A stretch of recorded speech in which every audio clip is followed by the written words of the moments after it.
कहानी शुरू होती है एक ठंडी और धुंधली शाम से।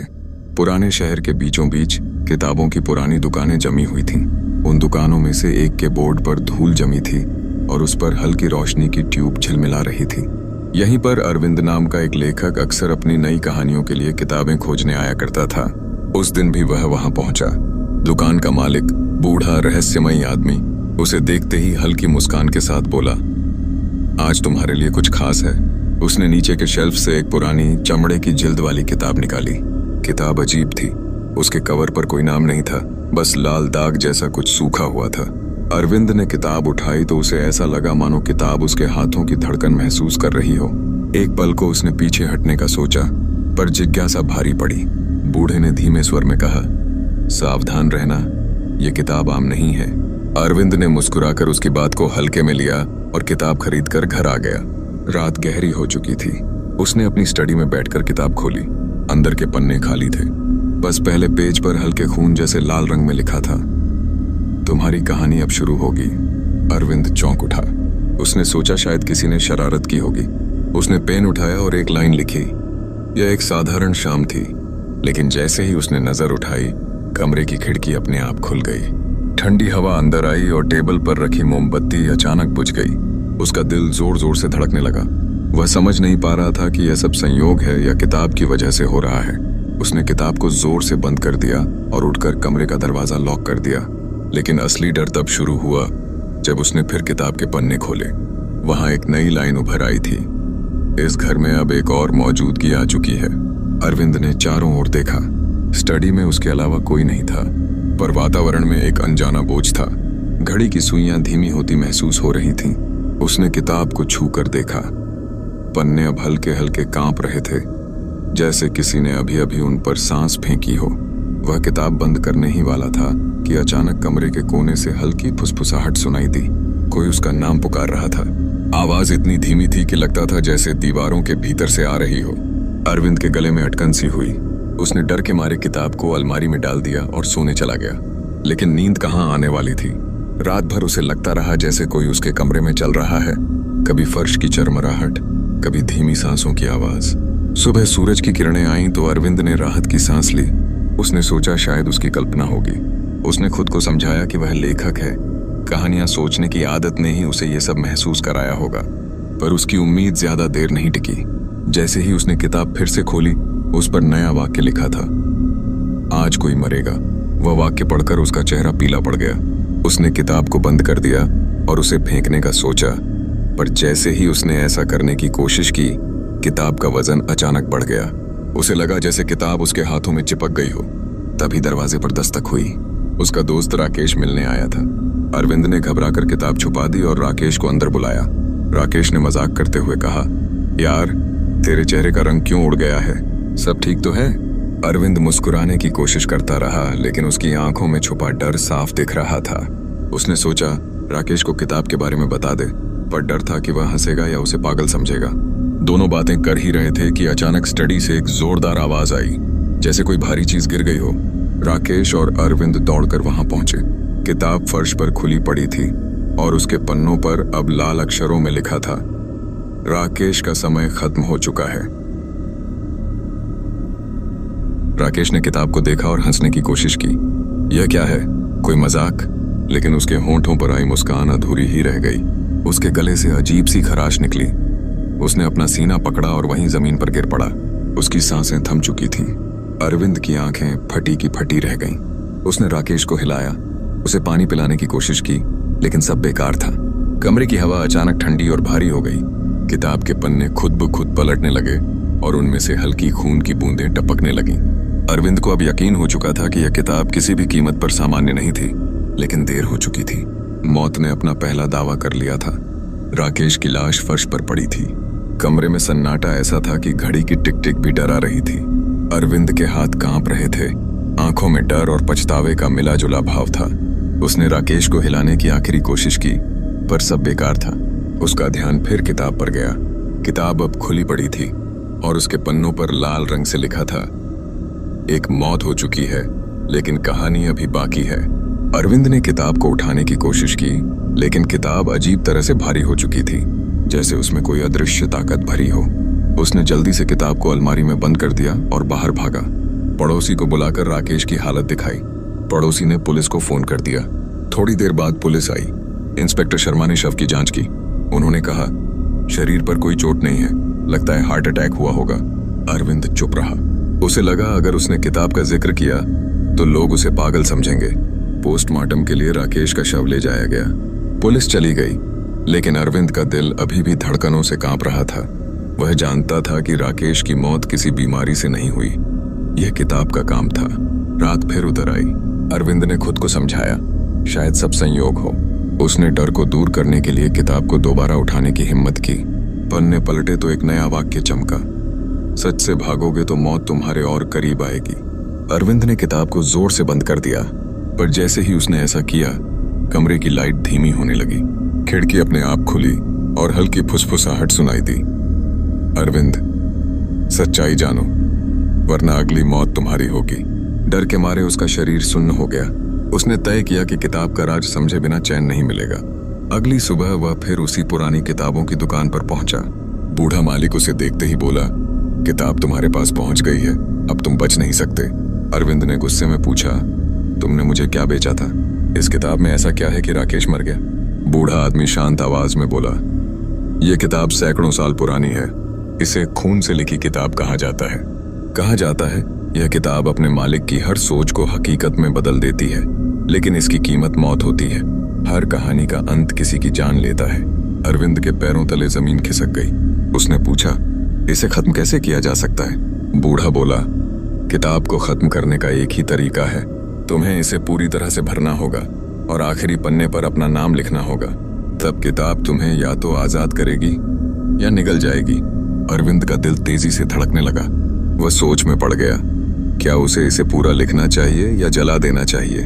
बूढ़ा अचानक गंभीर हो गया। इसे जलाने की कोशिश मत करना। जिसने भी किताब को जलाने की कोशिश की, वो खुद राख बन गया। अरविंद के मन में अब एक और डर घर कर गया। वह किताब से पीछा नहीं छुड़ा सकता था। उसे या तो इसकी कहानी पूरी करनी थी या मौत का इंतजार करना था। वह किताब लेकर घर लौटा। दरवाजा बंद करके उसने गहरी सांस ली। किताब को टेबल पर रखा और पन्ने पलटने लगा। अब पन्नों पर शब्द खुद ब खुद उभरने लगे। कहानी का अगला हिस्सा आज रात लिखा जाएगा और इस बार मौत एक अनजाने मेहमान की होगी। अरविंद ने घबराकर चारों ओर देखा। कमरे में सन्नाटा था, लेकिन उसे ऐसा लगा जैसे कोई छाया कोने में खड़ी है। उसने नजरें फेरकर फिर किताब की तरफ देखा। उसे अचानक ख्याल आया कि वह इस किताब की ताकत का इस्तेमाल अच्छा काम करने के लिए कर सकता है। उसने सोचा, अगर मैं कहानी में किसी की मदद लिखूं तो क्या होगा? उसने कलम उठाई और किताब के पन्ने पर लिखा, एक छोटा बच्चा सड़क पार करते हुए गाड़ी से बच गया। जैसे ही उसने वाक्य पूरा किया, खिड़की के बाहर से बच्चे की हंसी की आवाज आई। उसने देखा, सचमुच एक बच्चा सड़क पार कर रहा था और एक कार अचानक ब्रेक लगाकर रुक गई। बच्चा बच गया। अरविंद के चेहरे पर हल्की मुस्कान आई, लेकिन अगले ही पल किताब के पन्नों पर खून के धब्बे फैल गए। नया वाक्य बना, हर नेक काम के बदले मौत की छाया पास आती है। अचानक दरवाजे पर तेज दस्तक हुई। अरविंद का दिल बैठ गया। उसने धीरे से दरवाजा खोला तो वहां मोहल्ले का चौकीदार खड़ा था। उसकी सांसें तेज थीं। उसने कहा, साहब, गली में कोई आदमी गिर पड़ा है, शायद उसकी मौत हो गई। अरविंद के शरीर में झुरझुरी दौड़ गई। उसने सोचा, क्या उसकी लिखी पंक्तियों ने किसी की जान ले ली? वह किताब को टेबल पर छोड़कर बाहर भागा। गली में एक अनजान आदमी जमीन पर पड़ा था। उसकी आंखें खुली थीं, लेकिन उनमें जीवन नहीं था। अरविंद समझ गया कि किताब से छेड़छाड़ करना और भी खतरनाक है। अब यह साफ था, किताब सिर्फ मौत की कहानी चाहती है और हर कोशिश का अंजाम खून ही है। उस रात अरविंद ने तय किया कि उसे इस किताब का अंत ढूंढना ही होगा, लेकिन कैसे, वह नहीं जानता था। उसने किताब को देखते हुए मन ही मन कहा, चाहे जो भी हो, मैं तुझे जीतने नहीं दूंगा। कमरे में अचानक ठंडी हवा चली। किताब के पन्ने अपने आप पलटे और उस पर नई लाइन उभर आई, कहानी अब और खूनी होगी। लेखक, तैयार हो जाओ। रात गहराई थी और बाहर हवा तेजी से चल रही थी। अरविंद अपने कमरे में अकेला बैठा था। सामने टेबल पर किताब रखी थी। उसने कमरे की सारी लाइटें ऑन कर रखी थीं, फिर भी अंधेरा जैसे दीवारों के बीच से रिसकर अंदर आ रहा था। किताब बंद थी, पर उसके कवर से हल्की सी गर्मी निकल रही थी, जैसे कोई जिंदा चीज सांस ले रही हो। अरविंद ने खुद को समझाने की कोशिश की कि उसे किताब को छूना नहीं चाहिए, लेकिन उसके हाथ बार बार उसकी ओर बढ़ जाते। उसने गहरी सांस ली और किताब को धीरे से खोला। पन्नों पर हल्के लाल अक्षरों में नया वाक्य चमक रहा था। आज रात एक और शिकार खून से अपनी कहानी लिखेगा। अरविंद का दिल तेजी से धड़कने लगा। उसने पन्नों को पलटा तो अगले पन्ने पर एक धुंधली आकृति बनी थी, एक औरत की परछाई। उसके लंबे बाल और आधा ढका चेहरा दिख रहा था। नीचे लिखा था, रात के 12 बजे वो तुम्हारे दरवाजे पर होगी। अरविंद ने घड़ी देखी। सुइयां 11:55 दिखा रही थीं। उसके पूरे शरीर में ठंडक उतर आई। उसने किताब बंद करने की कोशिश की, लेकिन पन्ने अपने आप पलटने लगे। कमरे की हवा अचानक भारी हो गई, जैसे किसी ने अदृश्य हाथों से उसका गला पकड़ लिया हो। अचानक दरवाजे पर हल्की सी दस्तक हुई। अरविंद का दिल थमसा गया। दस्तक धीरे धीरे जोरदार होने लगी। उसने धीरे से खिड़की से बाहर झांका, पर गली में कोई नहीं था। उसने साहस जुटाकर दरवाजा खोला। वहां एक औरत खड़ी थी। उसकी आंखें काजल से ढकी थीं, चेहरा पीला और होंठ सूखे हुए। उसने धीरे से कहा, मुझे मदद चाहिए। अरविंद समझ नहीं पाया कि क्या करे। उसने हिम्मत करके पूछा, आप कौन हैं? औरत ने कोई जवाब नहीं दिया, बस कमरे के अंदर कदम रख दिए। उसकी चाल अजीब थी, जैसे पैर जमीन को छू ही नहीं रहे हों। अरविंद ने पीछे हटते हुए देखा कि उसके पैरों के निशान फर्श पर खून के धब्बों जैसे बन रहे थे। वह औरत टेबल की तरफ बढ़ी, जहां किताब रखी थी। उसने किताब की ओर इशारा किया और फुसफुसाई, यही सब की मौत की वजह है। अरविंद हतप्रभ रह गया। उसने कांपते हुए पूछा, क्या तुम जानती हो ये किताब क्या है? औरत ने उसकी आंखों में देखते हुए कहा, मैं इस किताब का हिस्सा हूं। जिसने भी इसमें अपना नाम लिखा, उसकी आत्मा यहां फंस गई। मैं उनमें से एक हूं। अरविंद के रोंगटे खड़े हो गए। उसने पूछा, तुम्हारा नाम क्या है? उसने कहा, राधिका। 3 साल पहले मैं भी एक लेखक थी। मुझे भी ये किताब मिली थी। मैंने सोचा था ये मेरी कहानियों को जादुई बना देगी, पर मैंने इसकी कीमत नहीं समझी। किताब ने मेरी जान ले ली और अब मैं हमेशा के लिए इसके पन्नों में कैद हूं। अरविंद ने उसकी बात ध्यान से सुनी। उसने डरते हुए पूछा, क्या कोई रास्ता है जिससे तुम और बाकी लोग आजाद हो सको? राधिका ने सिर झुकाया। एक रास्ता है, लेकिन वो आसान नहीं। किताब का आखिरी पन्ना तब तक नहीं लिखा जा सकता जब तक लेखक किसी बड़े बलिदान के लिए तैयार न हो। अरविंद ने हिम्मत जुटाई। कौन सा बलिदान? राधिका की आंखों में अचानक आंसू भर आए। या तो तुम्हें अपनी जान देनी होगी, या किसी ऐसे इंसान की जो तुम्हारे दिल के करीब हो। तभी किताब का चक्र टूट सकता है। अरविंद के पैरों से जैसे जमीन खिसक गई। वह समझ नहीं पा रहा था कि क्या करे। तभी किताब के पन्ने फिर से पलटे और उस पर नया वाक्य उभर आया। कहानी के अगले शिकार की सांसें थमने वाली हैं।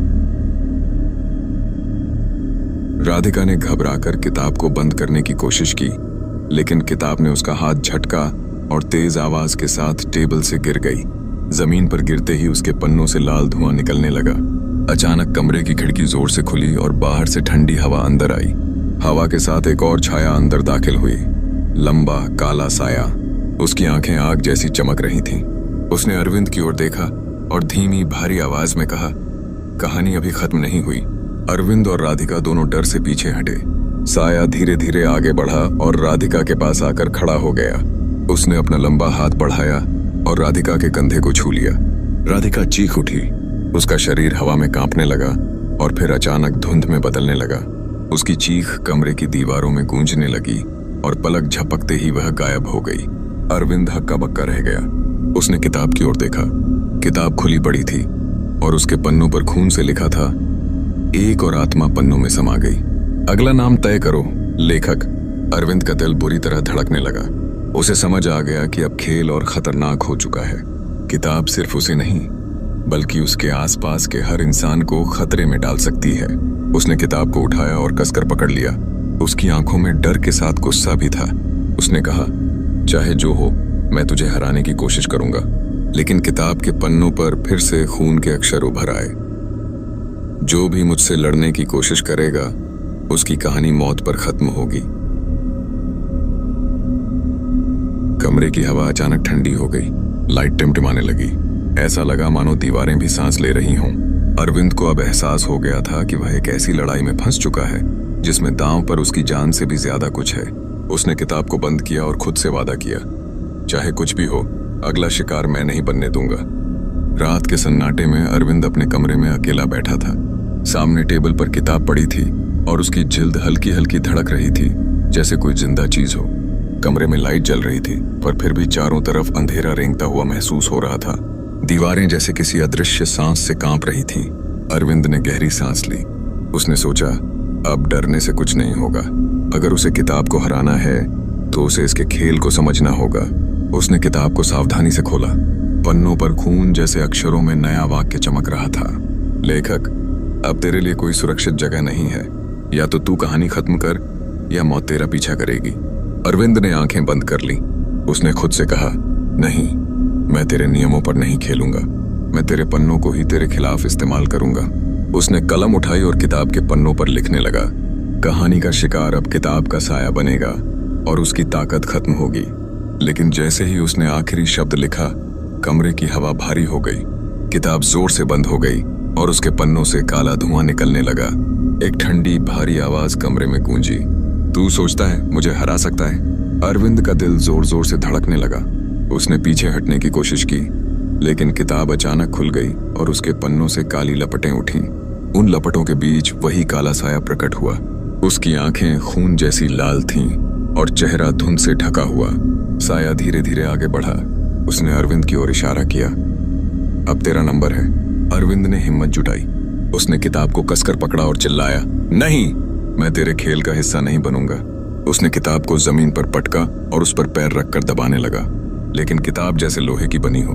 उसने उसे आग के पास ले जाने की कोशिश की, पर अचानक किताब का वजन इतना बढ़ गया कि वह उसे उठा ही नहीं पाया। कमरे की खिड़कियां अपने आप खुलने लगीं। बाहर से ठंडी हवा और धूल अंदर आने लगी, पर हवा के बीच एक अजीब सी फुसफुसाहट थी।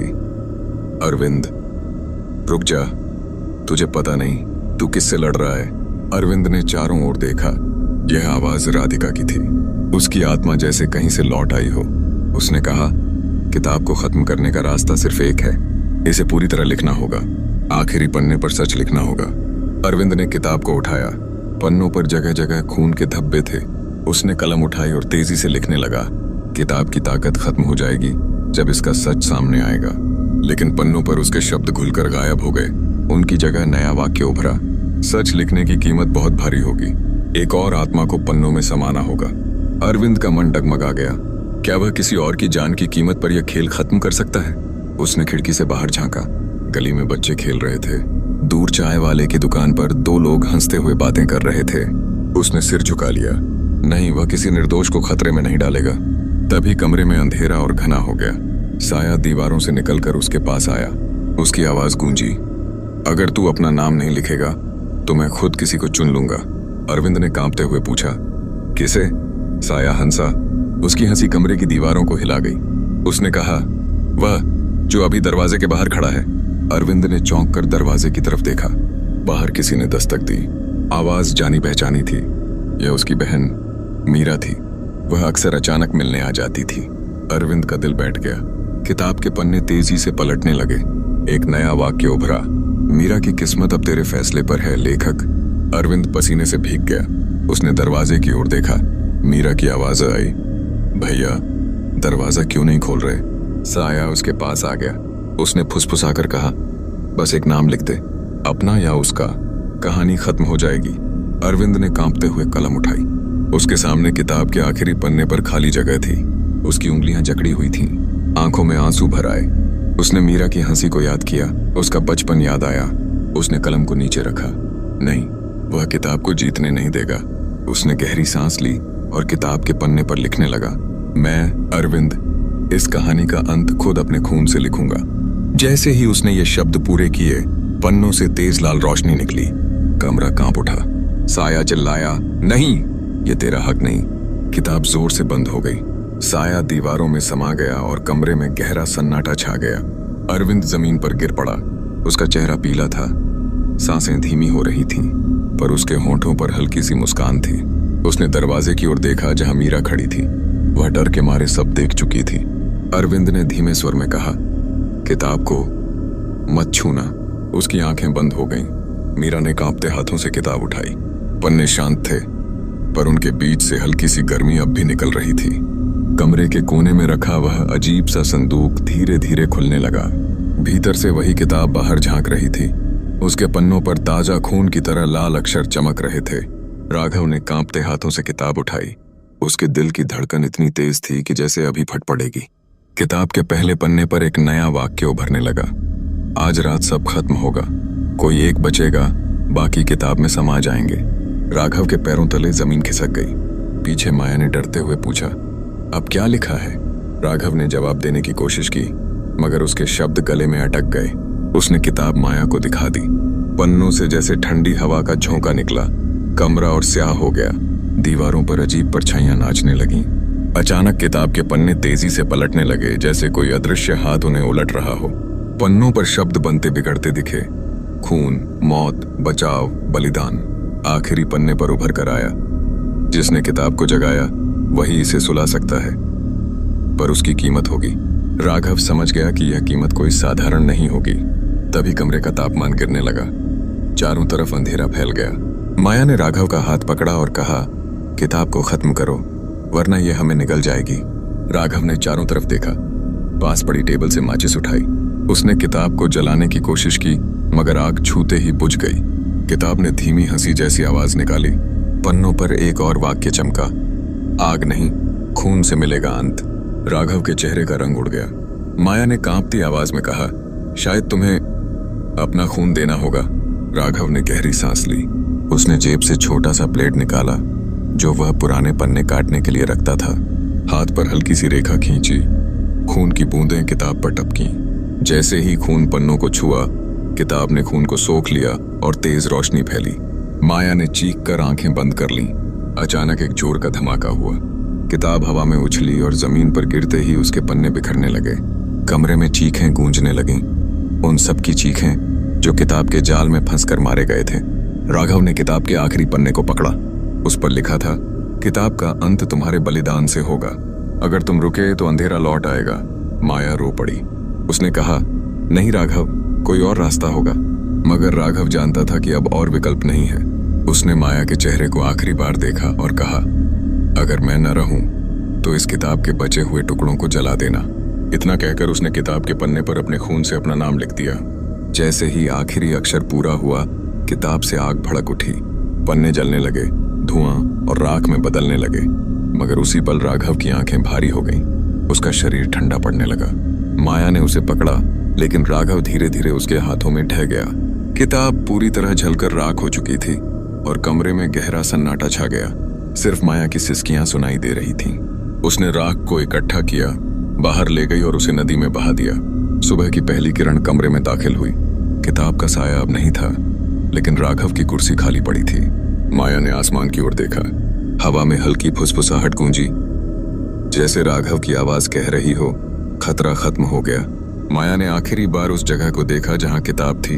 उसने तय किया कि वह इस कहानी को दुनिया से छुपाएगी, ताकि कोई और उस खून से लिखी किताब को खोजने की गलती ना करे। लेकिन दूर किसी और शहर के अंधेरे तहखाने में एक पुराना संदूक धीरे धीरे खुलने लगा। अंदर एक नई किताब पड़ी थी, जिसके पहले पन्ने पर लाल अक्षरों में लिखा था, कहानी खत्म नहीं हुई, ये बस नया खेल शुरू है। इस तरह राघव के बलिदान से किताब का खेल थमा, लेकिन उसका अंधेरा अब भी दुनिया के किसी कोने में छिपा था, अगले शिकार का इंतजार करता हुआ।